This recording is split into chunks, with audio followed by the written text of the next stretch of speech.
வணக்கம் நண்பர்களே. இந்த பதிவில் விருச்சிக ராசி நண்பர்களுக்கு 2025 ஆண்டு என்ன பலன்கள் நடக்க இருக்கிறது அப்படின்னு பார்க்கலாம். இந்த ஆண்டு முக்கியமான எல்லா கிரகங்களுமே மாறக்கூடிய நிலை இருக்கிறது. இந்த அடிப்படையில் விருச்சிகத்திற்கு இது என்ன பலன்களை கொடுக்க இருக்கிறதுன்னு பார்க்கலாம். விருச்சிக ராசிக்கு கடந்த காலத்தில் அர்த்தாஷ்டமத்தில் நின்று கொண்டிருந்த சனி கிரகம் மிகுந்த ஒரு தொல்லைகளை கொடுத்துக் கொண்டிருந்தார். வீடு தொடர்பான பிரச்சனை, ஆரோக்கியம் தொடர்பான பிரச்சனைகள், மேலும் குரு கிரகமும் இவர்களுக்கு 6ஆம் வீட்டில் மறைந்து 7ஆம் வீட்டிற்கு மாறிய பிறகும் மீண்டும் வக்ரகதியில் ஒரு மறைவான குருவாக இருந்து மிகுந்த தொல்லைகளை கொடுத்துக் கொண்டிருந்தார். இப்பொழுது என்ன நடக்க இருக்கிறது அப்படின்னு பார்க்கும் பொழுது, சனி கிரகம் 4ல் இருந்து 5ஆம் வீட்டிற்கு பஞ்சமஸ்தானம், புத்திஸ்தானம், காதல் ஸ்தானம், பூர்வீகம், பூர்வ புண்ணிய பலம், இந்த விஷயங்கள் எல்லாம் சொல்லக்கூடிய 5ஆம் வீடாகிய குருவினுடைய மீன ராசிக்கு மாற இருக்கிறார். அதே சமயம் குரு கிரகம் சனி மாறிய 1.5 மாதங்களில் 45 நாட்களில் குரு கிரகம் உங்களுடைய 7ஆம் வீட்டில் இருந்து 8ஆம் வீட்டிற்கு மாறப்போகிறார். மறுபடியும் இந்த குரு கிரகம் இந்த ஆண்டு மாறக்கூடிய நிலை உங்களுக்கு மறையக்கூடிய குருவாக இருக்கிறார். இது ஒரு பெரிய ஒரு கவனமான பலனாகவே எனக்கு தோன்றுகிறது. குரு மாறிய உடனேயே அதற்கு பின்னாலேயே ஒரு 3-4 நாட்களில் ராகு கிரகமும் கேது கிரகமும் மாறப்போகிறார்கள். உங்களுடைய 5ல் இருந்த ராகு கிரகம் 4ல் வந்து அமர்ந்து விடுவார். அதற்கு முன்னரே 5ல் சனி கிரகம் மாறி இருப்பார். சோ உங்களுக்கு அர்த்தாஷ்டமத்தில் இருந்த, அர்த்தாஷ்டமம் என்று சொன்னால் 4ஆம் வீடு, 4ஆம் வீட்டில் ஒரு அசுப கிரகம் நகர்ந்து விட்டார் அப்படின்னு பார்த்தால் மீண்டும் ராகு ஒரு அசுப கிரகமாக இருந்து அமரப்போகிறார். மேலும் இவர் அசுப கிரகம் மட்டும் இல்லாமல் ஒரு வித்தியாசமான ஒரு விஷயங்களை கொடுக்கக்கூடிய கிரகமாக இருக்கிறார். இந்த பதிவை நீங்க பொறுமையாக கேட்டு தெரிந்து கொண்டு அதற்கு தகுந்தாற் போல நீங்க உங்களை தற்காத்துக் கொள்ள வேண்டும். அதுதான் இந்த பதிவினுடைய ஒரிஜினல் நோக்கம். ராகு கேது கிரகங்கள் என்று சொல்வது 180 degree apart from each other அப்படின்னு சொல்லக்கூடிய வகையில் இரண்டுமே ஒன்றுக்கொன்று இது நகரும் பொழுது அதுவும் நகரும். அந்த அடிப்படையில் விருச்சிக ராசிக்கு 11ஆம் வீட்டில் அமர்ந்திருந்த கேது கிரகம் 10ஆம் வீடாகிய சிம்மத்தில் வந்து அமரப்போகிறார். இதுதான் மேஜரான கிரகநிலை மாற்றங்கள். இந்த பலன்கள் எல்லாமே என்ன பண்ண போகிறது அப்படிங்கறத சனியிலிருந்து நம்ம தொடங்கலாம். உங்களுக்கு எப்படி இருந்தாலும் 2 வீடுகளை குறிக்கக்கூடிய 3ஆம் அதிபதியும் 4ஆம் அதிபதியுமாக இருக்கக்கூடிய இந்த சனியுடைய ஆளுமை இப்பொழுது 5ஆம் வீட்டில் வந்து அமர்வது ஒரு மனதுன்னு சொல்லக்கூடிய வீட்டிற்கு ஒரு ஒவ்வாத கிரகம் அப்படின்னே சொல்லலாம். சந்திரனுக்கு திரிகோணமாகவும் இந்த சனி இருக்கக்கூடிய நிலையில் கடந்த காலத்தில் துலாம் ராசி நண்பர்களுக்கு என்ன நிலை இருந்ததோ, மனது ரீதியிலான ஒரு ஓவர் திங்கிங், தேவையில்லாத ஒரு பய உணர்வு, எதிர்காலத்தை நோக்கிய ஒரு கவலைகள், இந்த மாதிரியான மன நிம்மதியை குலைக்கக்கூடிய சில விஷயங்களாகவே நடக்கும்.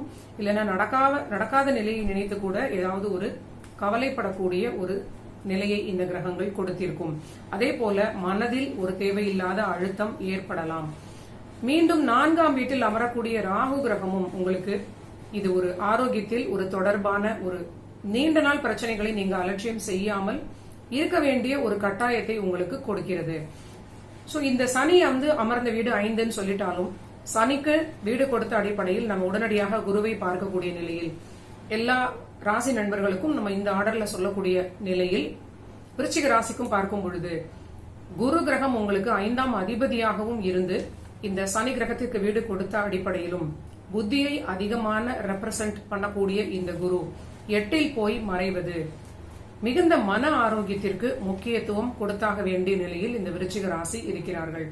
மன ஆரோக்கியத்தினால் உடல் ஆரோக்கியம் பிரச்சனை ஏற்படலாம், இல்ல உடல் ஆரோக்கியத்தினால் மனதில் குழப்பங்கள் ஏற்படலாம்.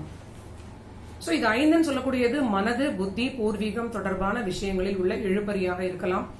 உங்களுடைய குழந்தை, முக்கியமாக விருச்சிக ராசிக்குடைய முதல் குழந்தை இந்த 5ஆம் வீட்டுக்குடைய அந்த 5th ஹவுஸ் சொல்லக்கூடியது முதல் குழந்தையை குறிக்கக்கூடிய வீடு.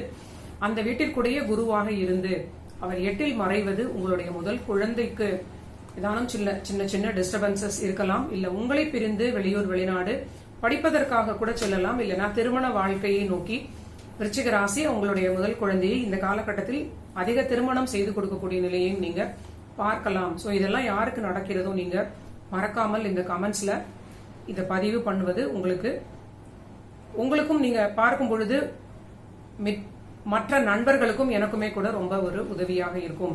எந்தெந்த நண்பர்களுக்கெல்லாம் இந்த காலகட்டத்தில் குழந்தைகளுக்கு திருமணம் நடந்தது, உங்களை விட்டு அவங்க பிரிந்து சென்றார்கள் அப்படிங்கிறது ஒரு ஒரு உறுதியாக நம்ம பதிவு செய்யக்கூடிய விஷயமாக இது இருக்கும்.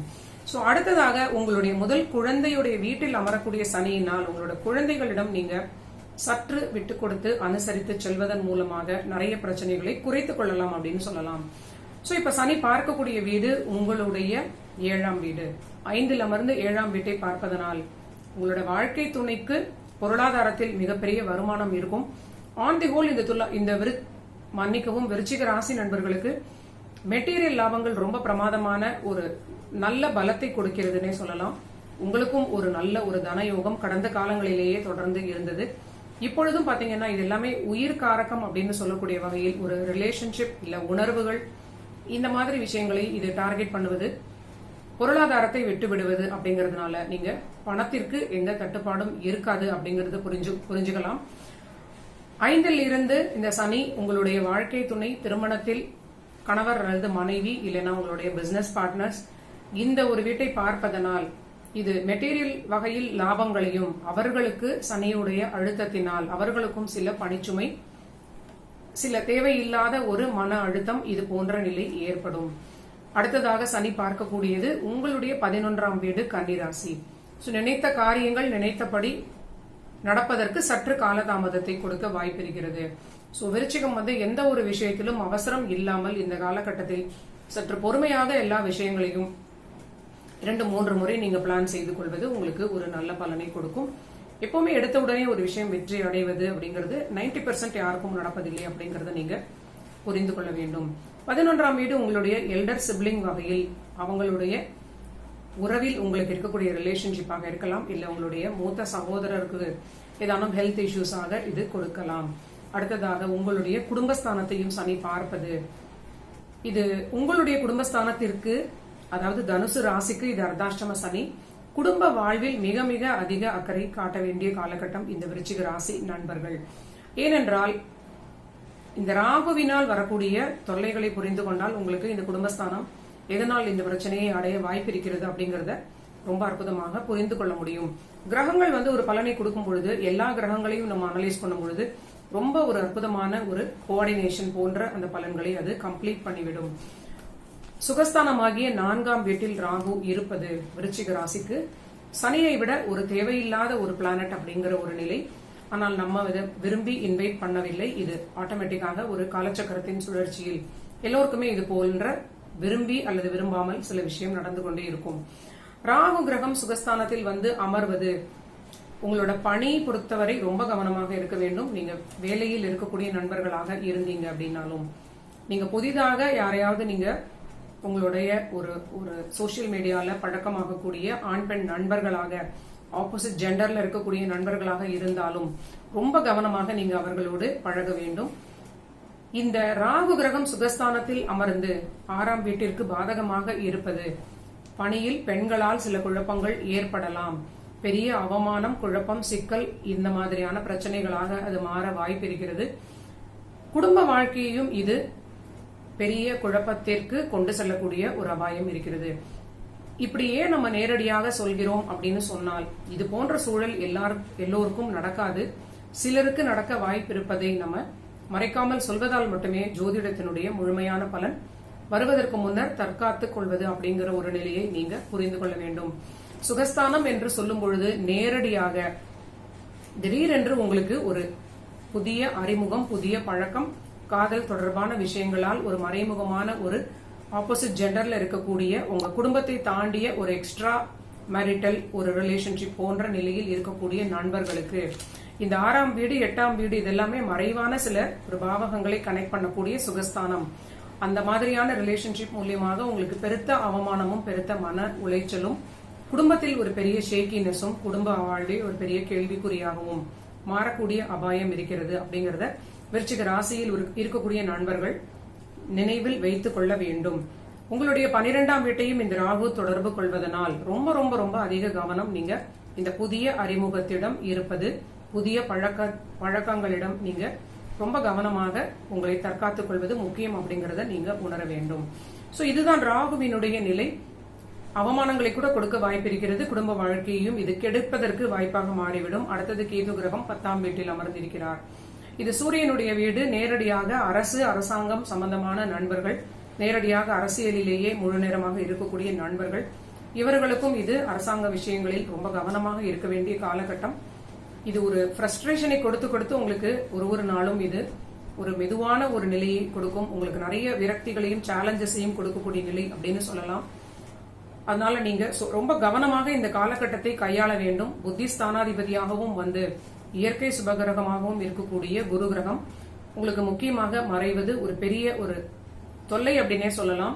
சோ இந்த குரு வழிபாடு இந்த ஆண்டு முழுவதும் நீங்க தொடர்ச்சியாக செய்து கொள்வது மிகுந்த நன்மைகளை உங்களுக்கு கொடுக்கும்.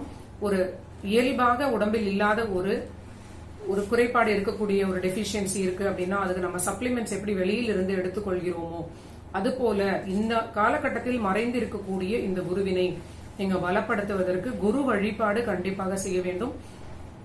மஞ்சள் நிற வஸ்திரம் அணிந்த ஒரு குருவாக இருக்கக்கூடியவரை தினமும் நீங்க பிரார்த்தனை செய்வது குருவிற்கு நல்ல சிறப்பான வழிபாடு. ஒரு பிரார்த்தனை, ஒரு அற்புதமான ஒரு பிரேயர்ஸ் செய்துவிட்டு தினமும் நீங்க உங்களுடைய ஒரு ரொட்டீன் லைஃபை தொடங்குவது ஒரு மிகுந்த ஒரு பூர்வ புண்ணிய பலத்தையும் மனதுக்குடைய உங்களுடைய 5 புத்திஸ்தானத்துடைய தெளிவையும் உங்களுக்கு கொடுக்கும்.